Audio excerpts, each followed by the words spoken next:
संदेश पहुँचादा।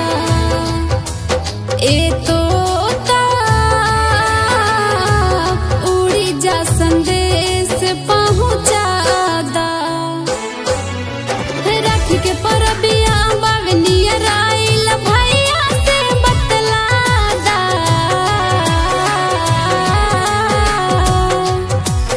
ए तोता उड़ी जा संदेश पहुँचादा। ए तोता उड़ी जा संदेश पहुँचादा।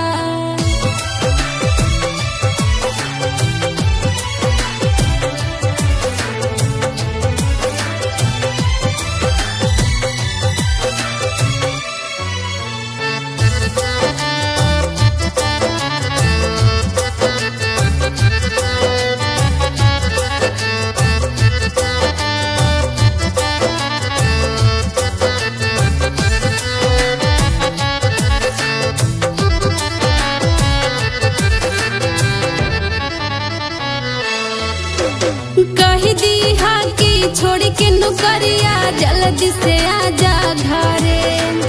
असरा में बाटे दुनहु नयनमा बहिना या गोरिया करे।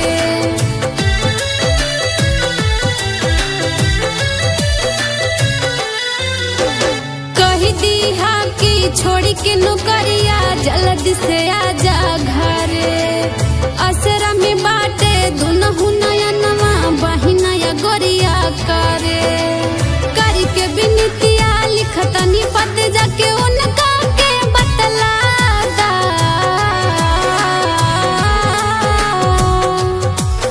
ए तोता उड़ी जा संदेश पहुँचादा। ए तोता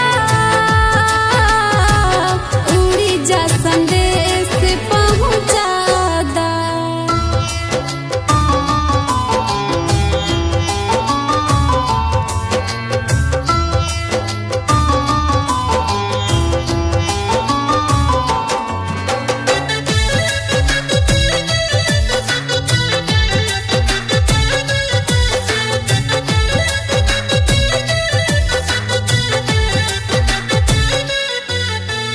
परुसल आइल न छोड़ी के नौकरिया सुन रह गइल कलैया। हम बिनती बाई है कृष्ण या जय के कटे सगरो बलैया।